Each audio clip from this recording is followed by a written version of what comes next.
আসসালামু আলাইকুম। নতুন বাংলাদেশের শুভেচ্ছা। ইতিপূর্বেও বাংলাদেশ বেশ কয়েকবার স্বাধীন হয়েছে। প্রত্যেকবারই ছাত্ররাই স্বাধীন করেছে। কিন্তু যদি সূক্ষ্মভাবে একটু বিবেচনা করে দেখেন যে প্রকৃত অর্থে একবারও বাংলাদেশ কিন্তু স্বাধীন হয় নাই। বাংলাদেশ স্বাধীন হয়েছে ঠিকই, কিন্তু আমরা বাংলার যে জনতা আছি, বাংলার যে মানুষ আছি, এই স্বাধীনতার মূল্যবোধ বা মূল্য আমরা কোনোদিনও দিতে জানি নাই বা দিতে পারি নাই। বাংলাদেশ স্বাধীন মানেই ধরো লুট করো, নিজের পার্সোনাল আক্রোশগুলো যার উপরে আক্রোশ আছে তার উপরে ঝাড়ো। বিষয়টা এরকম। যাই হোক, 5ই আগস্টের পরে বাংলাদেশে বিভিন্ন ধরনের কাঙ্ক্ষিত অনাকাঙ্ক্ষিত ঘটনা ঘটে যাচ্ছে। বিভিন্ন ধরনের লুট হচ্ছে, বিভিন্ন ধরনের আক্রমণ হচ্ছে, বিভিন্ন ধরনের গুজব ছড়াচ্ছে। তো আমার প্রশ্ন হচ্ছে, এগুলো কেন হয়? দেশ স্বাধীন করেছে ছাত্ররা, ফায়দা নিচ্ছে অন্যজন। কেন? এটা কি ধরনের আচরণ, কি ধরনের কথা? সেটা হলো আরেকটি বিষয় যেটা গুরুত্বপূর্ণ, সংখ্যালঘুদের উপর আক্রমণ। মানুষ ব্যাপক হারে প্রচার করতেছে বাংলাদেশের সংখ্যালঘুদের উপরে অত্যাচার করা হচ্ছে, নিপীড়ন করা হচ্ছে। এর জন্য দেখা যায় ফেসবুকে ঢুকলেই শুধু দেখা যায় যে হিন্দু ভাইয়েরা যারা আছেন, আমাদের ফ্রেন্ড সার্কেল, আমাদের ছোট ভাই বড় ভাই, তারা বিভিন্ন ধরনের পোস্ট করতেছেন। তার মধ্যে প্রথমে একটি হলো সেভ বাংলাদেশি হিন্দু। তো যখন এই পোস্টগুলো চোখে আসে তখন কিন্তু একজন মানুষ হিসেবে আমাদেরই খারাপ লাগে। কারণ দিন শেষে আমরা বাংলাদেশিরা, বিশেষ করে হিন্দু মুসলিম ভাই ভাই কথা, শুধু তাই নয়, বাংলাদেশে বিভিন্ন জায়গায় দেখা যায় যে হিন্দু ভাইদের যে মন্দির আছে, ধর্মীয় উপাসনালয় আছে, সেগুলোতে আক্রমণ করা হয়েছে, ভাঙচুর করা হয়েছে। এখন আমার একটা জানার আগ্রহ, এটা কি সব জায়গায় হচ্ছে নাকি নির্দিষ্ট কোনো স্থানে হচ্ছে? আর যদি হয়ে থাকে কেন বা হচ্ছে? এই প্রশ্নের উত্তর যদি কেউ জেনে থাকেন তাহলে অবশ্যই একটু জানাবেন। তারপরেও আমি এই ভিডিওতে আমার পার্সোনাল মতামতগুলো আপনাদের সাথে শেয়ার করব ইনশাল্লাহ। আসলে আমাদের হিন্দু ভাইয়েরা এমন ভাবে পোস্টগুলো করতেছে যে মনে হচ্ছে বাংলাদেশের সর্বত্র সব জায়গায় সকল প্রকার হিন্দু ভাইদেরকে বিভিন্ন ধরনের অত্যাচার করা হচ্ছে এবং বাড়ি থেকে বের করে দেওয়া হচ্ছে বা দেশ থেকে বিতাড়িত করে দেওয়া হচ্ছে। যখনই এই ধরনের পোস্টগুলো চোখে পড়ে তখনই কিন্তু আমি বিষয়টা নিয়ে একটু ঘাটাঘাটি করার চেষ্টা করি যে বিষয়গুলো আদৌ সত্য কিনা। শুধু আমি না, প্রত্যেকটা মানুষের এটা জানার আগ্রহ থাকবে যে এত হারে বিষয়টা ভাইরাল হয়ে গেছে যে আদৌ কি এটা সত্য কিনা। আমি একটা বিষয় খেয়াল করে দেখলাম 2022 সালে দুর্গাপূজার একটা মণ্ডপ, দুর্গাপূজার প্রতিমা, কি যে দেবী দেবী প্রতিমা, দেবীর মূর্তি, যেখানে আর কি ভাঙচুর করা হয়েছিল, সেই একটা ফুটেজ, মানে ফটো ফুটেজ এখন সোশ্যাল মিডিয়াতে পোস্ট করে বিভিন্ন ধরনের গুজব ছড়ানো হচ্ছে যে মুসলমান ভাইয়েরা, বিশেষ করে মৌলবাদীরা, হিন্দুদের যে ধর্মীয় উপাসনালয় আছে, দেবী মূর্তি আছে, বিভিন্ন ধরনের মূর্তি আছে, এগুলো ভাঙচুর করছে।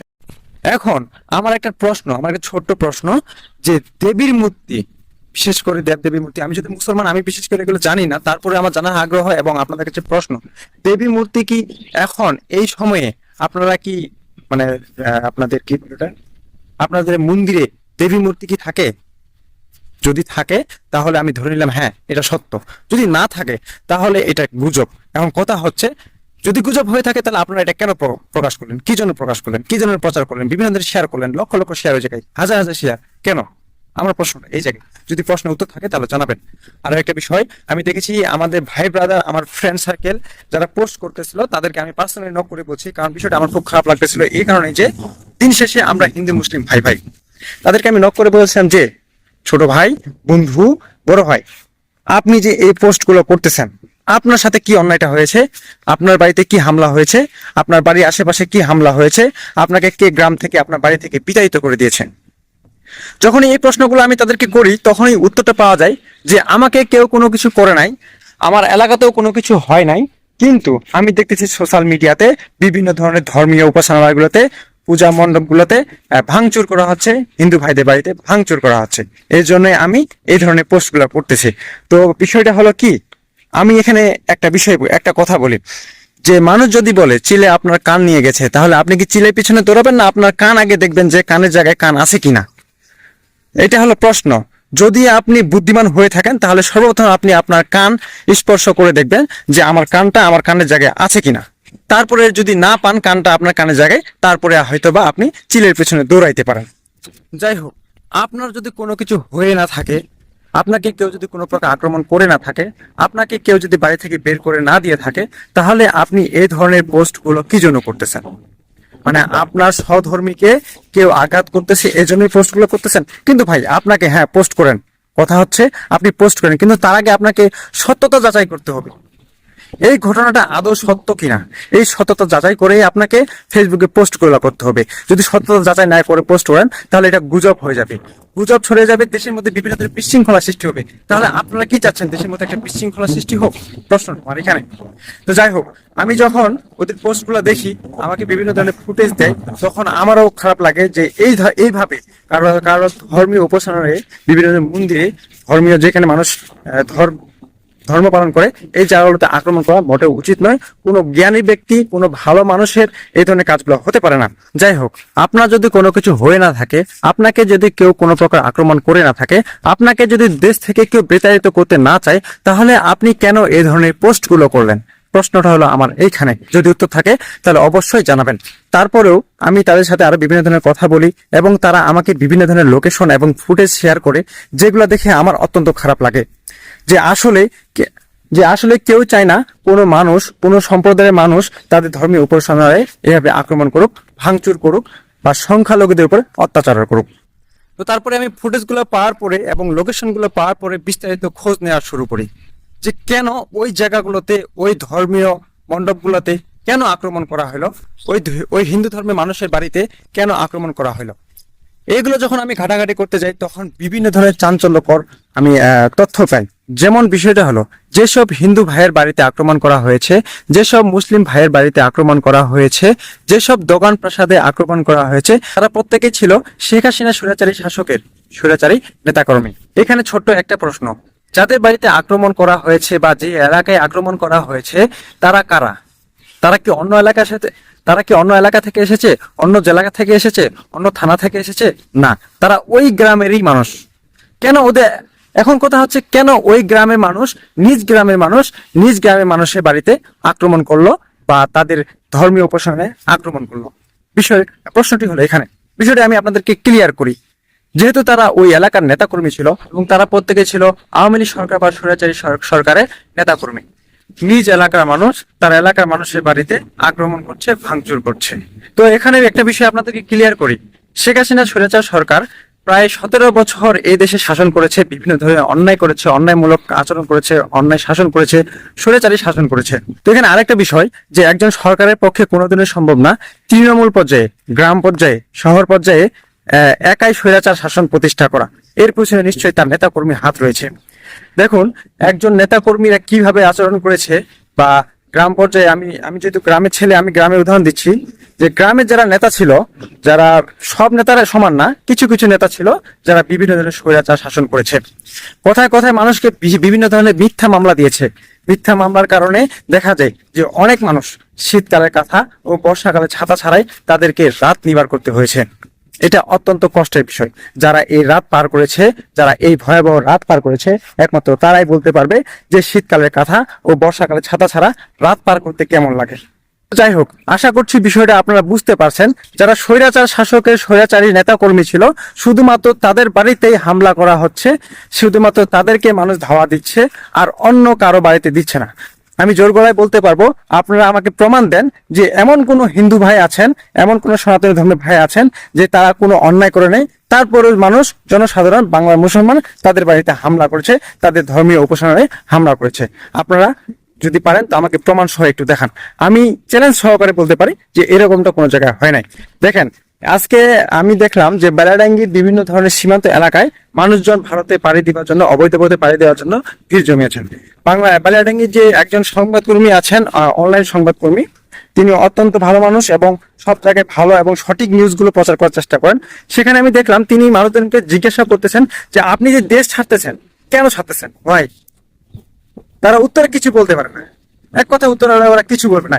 কি যেন দেশ ছাড়তেছেন, কি কারণে দেশ ছাড়তেছেন, এগুলো ওরা কিছু বলবে না।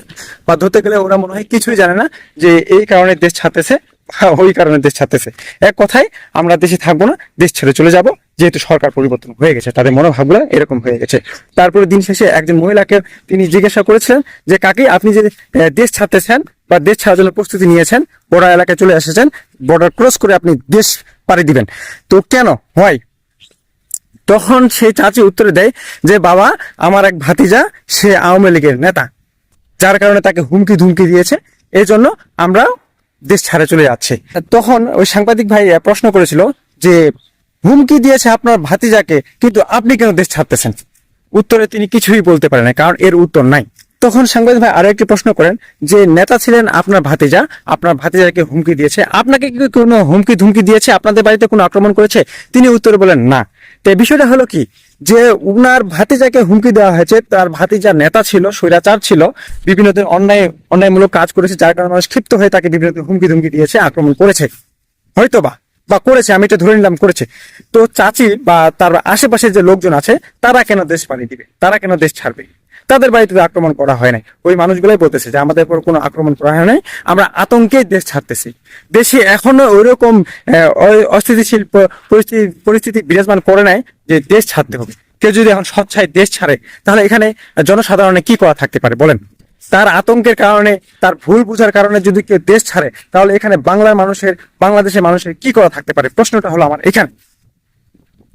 আপনাদেরকে যদি কেউ আক্রমণ করতো, তাহলে আমি বিষয়টা মানে নিতাম যে হ্যাঁ, তাদেরকে আক্রমণ করা হয়েছে, যার কারণে দেশ ছাড়তে তার পারত। পুরো একটা কথা না বললে নয় যে জায়গা ভেদে মানুষের আচরণ বিভিন্ন হয়ে থাকে, বিভিন্ন জায়গায় মানুষের আচরণ বিভিন্ন হয়ে থাকে, বিভিন্ন ধরনের হয়ে থাকে। তো বিষয়টা হলো, আমি আমার এলাকায় এইরকম ভাবে এখনো দেখি না। আমি যে জায়গায় বসবাস করি ওইভাবে কোনো হিন্দু বা সনাতন ধর্মের ভাইদের উপর আক্রমণ করা হয় নাই, বা এমন কোনো কিছু করা হয় নাই যার কারণে তারা দেশ ছাড়তে বাধ্য। তো আমি আমার এলাকার দায়িত্ব নিয়েছি। আমি বলবো এই ভিডিওটা এই মুহূর্তে যারা যারা দেখতেছেন, তারা আপনারা আপনাদের এলাকার দায়িত্ব নেবেন। কোনো ভিন্ন ধর্মের মানুষের বা সনাতন ধর্মের মানুষের, সংখ্যালঘু মানুষের উপরে অত্যাচার অন্যায় না করা হয়। যদি অত্যাচার অন্যায় করা হয়, আপনারা ভিডিও করে রাখবেন, আইনের সহায়তা নেবেন। সেনাবাহিনী বিভিন্ন ধরনের নাম্বার আমি ডেসক্রিপশনে দিয়ে দিব, ওখানে আপনারা যোগাযোগ করবেন। যাই হোক, তারপরও দিন শেষে এটাই সত্য যে এই ঘটনাগুলো, এই হামলাগুলো, এই ভাঙচুরগুলো সত্য। যদি সত্য না হইতো, মানুষ এত হারে এইটা বিষয় নিয়ে আলোচনা করতো না। যেহেতু এই বিষয়গুলো সত্য, যে কারণে হোক না কেন, যে উছিলে হোক না কেন, যেহেতু এই বিষয়গুলো সত্য, সেহেতু আমরা সত্যকে সত্যই বলবো। যেহেতু বিষয়গুলো সত্য, তাই আমি আহ্বান জানাবো যে বাংলাদেশের মধ্যে যে পরিস্থিতি বিরাজমান করছে, এটাকে আর আপনারা খারাপ করবেন না, এবং এটা প্রতিহার করতে রুখে দাঁড়াবো। আপনারা যে জায়গা থেকে থাকবেন, যে জায়গা থেকে দেখবেন বাংলাদেশি হিন্দু, সংখ্যালঘু, শুধু হিন্দু নয়, সংখ্যালঘু যত প্রকার মানুষ আছে, তাদেরকে আমরা প্রোটেক্ট দিব, তাদেরকে আমরা কেয়ার করবো, তাদেরকে আমরা দেখে রাখবো, যাতে তারা কোনো প্রকার সমস্যায় না পড়ে, তাদের বাড়িতে হামলা না করা হয়, তাদের মন্দিরে হামলা না করা হয়। যদি এরকমটা করা হয়ে থাকে, তাহলে আমরা যারা ছাত্র সমাজ রয়েছে, তারা কিন্তু কাউকে ছাড় দিব না। মনে রাখবেন, দেশটা স্বাধীন করেছে বরাবরই ছাত্ররাই, কোনো রাজনৈতিক দল না। যেহেতু কোনো রাজনৈতিক দল স্বাধীন করে নাই, সেহেতু আমরা কাউকে ছাড় দিব না। আরেকটি কথা বলতে চাই, আমি বাংলাদেশে আর কোনো প্রকার রেশারেশি চাই না, কোনো প্রকার গুজব চাই না। যা সত্য সেটা আমরা সত্য প্রচার করব, যা মিথ্যা সেটা আমরা কোনোদিনও প্রচার করব না। কোনো কিছু প্রচার করার আগে অবশ্যই আমরা সেটা সত্যতা যাচাই করব। যে একটা কথা আছে, হয়, যখন একটা কোনো ঘটনা ঘটবে, এই ঘটনার সাথে আপনারা হয় যোগ করবেন, এই হয়টাকে বিশ্লেষণ করবেন। যখন বিশ্লেষণ করতে যাবেন, যখন আপনারা এটা ব্যাখ্যা করতে যাবেন, তখনই ইনশাল্লাহ এই সঠিক তথ্যটা পেয়ে যাবেন। যখন আপনি সঠিক তথ্যটা পেয়ে যাবেন, তখনই আপনি সঠিক তথ্যটা প্রচার করবেন। তার আগে হুদাই কোনো প্রকার পোস্ট করে বিভ্রান্তি সৃষ্টি করবেন না। যাই হোক, আর কথা বাড়াচ্ছি না, কথা বাড়িয়ে কোনো লাভ নাই। দেশে বর্তমানে এই পরিস্থিতিকে আমরা সবাই সামাল দিব, দেশটাকে সুন্দরভাবে করব, এটাই আমাদের এখন প্রধান লক্ষ্য। এখন পর্যন্ত যারা ভিডিও দেখছেন, তাদেরকে জানাই আমার অন্তরের ভালোবাসা, এবং দেশটাকে কিভাবে সুন্দরভাবে করা যায় সেটা আমরা সবাই ঠান্ডা মাথায় বিবেচনা করে সামনের দিকে এগিয়ে যাব। আর কোনো প্রকার হয়রানি চাই না, আর কোনো প্রকার হামলা চাই না, কোনো প্রকার গুজব চাই না। সবাই ভালো থাকবেন, সুস্থ থাকবেন। আসসালামু আলাইকুম।